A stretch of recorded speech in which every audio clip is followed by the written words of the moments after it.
Alors, ça y est, vous savez donc écrire une horloge, sinon vous n'allez pas arriver à cette vidéo. Et donc, pour aller un peu plus loin, donc ici, on va pouvoir donner des informations sur ce à quoi sert TT1. Alors ici, on double-clique dans commentaire, et on vient rajouter donc, il s'agit donc du temps de fonctionnement en froid. Ok. TT2, ce sera le temps de fonctionnement en dégirage. Et M1, c'est votre relais de dégirage. Voilà.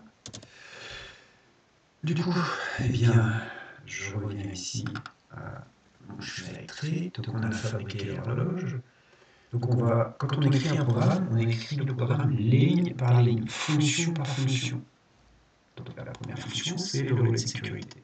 Qu'est-ce qu'on dit? On dit que si I1 est fermé, alors le relais de sécurité est alimenté. Alors je vais écrire ici. Donc ici, ça, pour l'instant, c'est trop tôt. Je l'enlève, ou je le déplace. Voilà, même chose, je le déplace. Voilà. Et je reviens ici, je dis que si j'ai donc I1,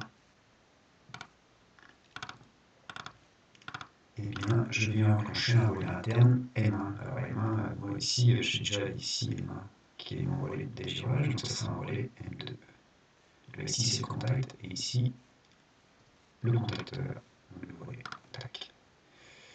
Donc ça, c'est mon relais de sécurité. Je double-clique pour dire relais de sécurité. Joli, voilà. Donc, si je n'ai pas de défaut, si j'ai M2, si je ne suis pas en dégirage, on est d'accord, vous vous rappelez, si je n'ai pas de défaut, si je suis pas en dégirage, quand la température monte, je commande ici ma sortie Q5. Donc, je vais écrire ça. Donc, si j'ai M2, si je ne suis pas en dégirage, donc c'est ce contact. Quand la température monte, c'est-à-dire quand, hop, je vais le prendre, I2, je viens enclencher l'entrée Q5. N'importe quoi l'entrée, la sortie. Voilà, ma sortie Q5 et mon électrobahn.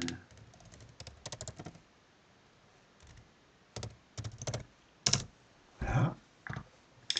Et parallèlement à ça, je vais enclencher mes ventilateurs d'évaporateur avec un retard de ventilation, mais que pour l'instant je ne sais pas faire, donc je viens enclencher Q6.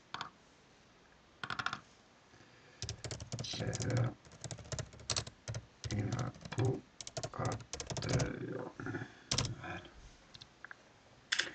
Voilà.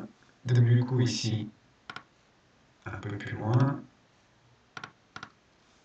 ici, si je ne suis pas en dégirage, si j'ai pas de défaut, si je suis pas en dégirage, eh bien je commande ici mon électrobahn. Donc si j'ai pas de défaut, je vais le mettre ici.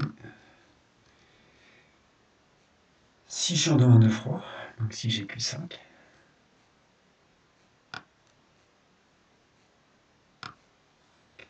si ma pression BP monte, BP c'était combien? Je suis en train d'écrire ça. Hein. I5.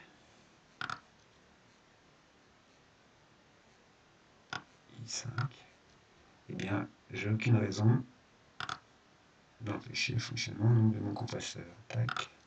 Je vais enclencher la sortie Q1. Voilà. Et donc, pour que ça marche, il ne faut pas que j'oublie de mettre mon automaintien sur mon relais de froid. Alors ici, vous avez vu que je n'ai pas fabriqué un relais froid hein, avec les automates, les sorties. Hein. Je peux fabriquer des contacts de sortie. Donc, ici, Q1, contact, tac en parallèle.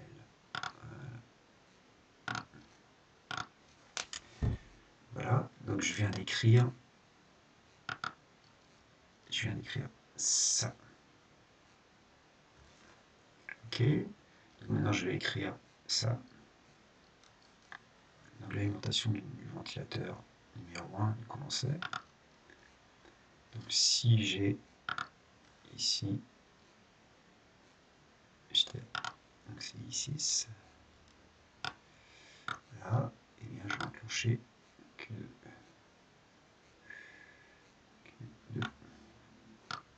Voilà, donc là ici, c'était le compresseur. Compresseur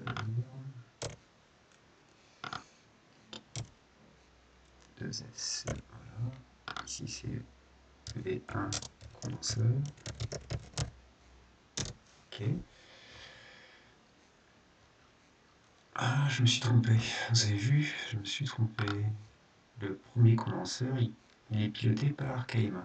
Hop, je reviens ici, donc c'est pas I6, mais c'est Q1. Tac, voilà.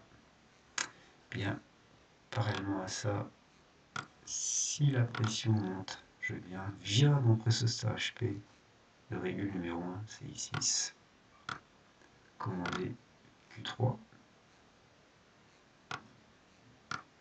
c'est V2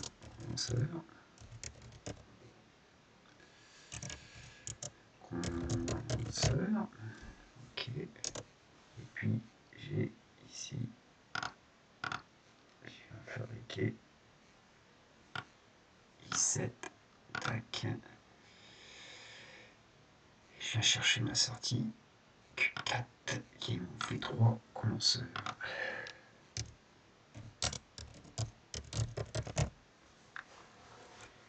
Je reprends mon schéma, c'est bien ça, hein, Q2, Q3, Q4, avec ici, I7. C'est bien ce que j'ai fabriqué là. Donc là, ici, ça y est, j'ai fini l'écriture de mon programme en froid seul. Voilà, donc ici j'ai une horloge de dégirage. Donc ici les temps ne sont pas bien programmés, bien sûr, mais bon, si j'ai pas de défaut, relais M2 est fermé, et donc du coup, puisque M2 est fermé, si je suis pas en dégirage, quand la température monte, je commande ma électrovanne et mes ventilateurs. Et ici, s'il n'y a pas de défaut, si je suis en demande de froid, la pression montant, j'enclenche mon compresseur et ventilateur 1, et si l'HP monte, le 2, puis le 3. Voilà. Donc quand la température est atteinte dans la chambre froide, I2 s'ouvre, je coupe mon électrovanne et ma ventile. Du coup ici, mon électrovanne est enfermé, mon compresseur thyroïde. Et puis d'un moment, le processus AVP coupe mon compresseur. Et si la pression remonte, mon compresseur ne peut pas redémarrer puisque je suis en demande de froid. Donc ça, c'est un fonctionnement froid, ça marche bien. Donc maintenant, on va passer en dégivrage. Donc en dégivrage, je vais écrire ceci. Donc du coup, qu'est-ce qu'il y avait? Il y avait donc, si j'ai pas de défaut, si je passe en dégivrage, si j'ai pas de défaut et lettre, j'enclenche KM7. Alors on va écrire ça déjà. Donc ici, ça, je vais le mettre ici, et donc là, ici c'était si j'ai M2. Donc si j'ai pas de défaut, si je passe en dégivrage, eh bien, si je n'ai pas l'entrée I3, qui est sécurité, eh bien je viens enclencher Q7 ici. Q7, ce sont les résistances de dégivrage.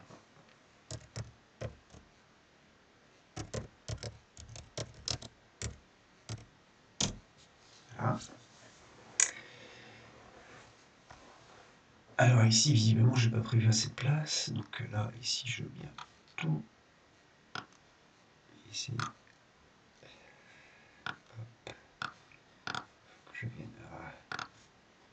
Je viens de sélectionner tout. Couper. Et je viens ici coller ça.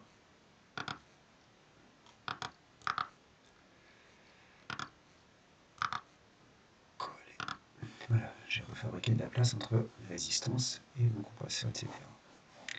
Donc en même temps que j'alimente mes résistances, hop, si je reviens à mon schéma, ici, vous voyez ici, il y a mes résistances et en parallèle, il y a mon bloc temporisé. Donc il faut que je vienne fabriquer un bloc temporisé en parallèle de mes résistances. Donc je viens ici, hop, chercher T3. Voilà, que je viens mettre en parallèle. Tac. Voilà. Alors ici, je vous rappelle, hein, par défaut, le Zeliosoft vous fabrique des blocs temporisés de travail. Or nous, c'est un robot qu'on va ici dans fenêtre de paramétrage. Et là, ici, on vient choisir la fonction C. Et on viendra paramétrer ici un temps. Bon, nous, on a dit que c'était de l'ordre de la minute. Et donc, on va mettre 2 minutes. 2 minutes, ça veut dire 120 secondes. Ok. Voilà. Et donc, rappelez-vous, ce contact TT3, donc ici, ce contact, il a une action ici sur la ventile. Donc je viens de suite écrire, ma ventilation c'était ici, et je viens rajouter mon contact T3 ici. Et c'est normalement fermé. Voilà. Je viens d'écrire ça. Voilà. Donc je continue. Donc ici, je suis en dégivrage. Et je viens donc, hop, ici, je viens fabriquer, donc, si j'arrive en fin de dégirage, donc si j'ai I4, là, tac, je fais ici, hop, voilà. Donc quand la température de mes... Je suis en dégivrage, quand la température de mes électrodes monte, je viens alimenter un relais de fin de dégivrage. Le relais de fin de dégivrage, ça sera M, je ne sais combien. Alors j'étais arrivé à combien? M1, M2. Bah, je suis au relais M3, visiblement. M1, M2. Oui. Donc je viens fabriquer un relais M3 que j'ai là, qui est mon relais fin de dégivrage.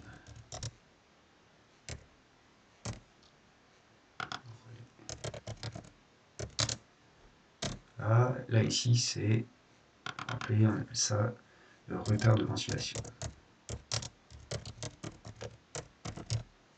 Après dégirage. Voilà.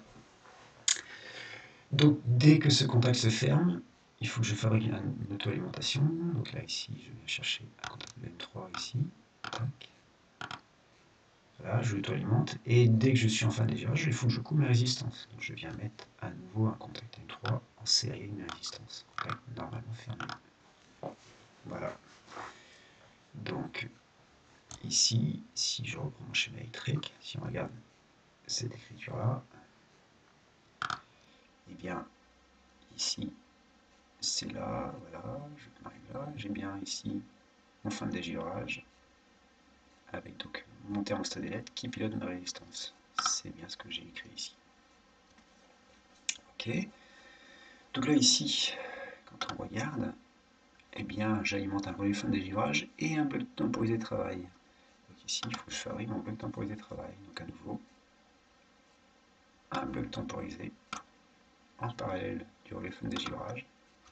Clic droit sur le bloc temporisé, fenêtre de paramétrage. Donc c'est bien une fonction travail. Et puis ici, nous on sait que c'est 60 secondes, 1 minute. Ok. Voilà. Et donc qu'est-ce qui se passe au bout donc, de ce temps, qui est le temps de drainage? Vous vous rappelez? Eh bien, au bout de ce temps de drainage, eh bien, on autorise le système à repartir en mode froid. Repartir en mode froid, ça veut dire ici, chanter ici le contact qui s'est ouvert. Donc là, ici, on vient mettre un bloc T4 à fermeture en parallèle. Tac. Et on a fabriqué ça. Voilà, ça y est, on a écrit notre programme. Le programme est fini. Donc là, vous avez fini l'écriture du programme. Donc, je vous invite donc à écrire ce programme et rendez-vous à l'étape suivante pour les essais.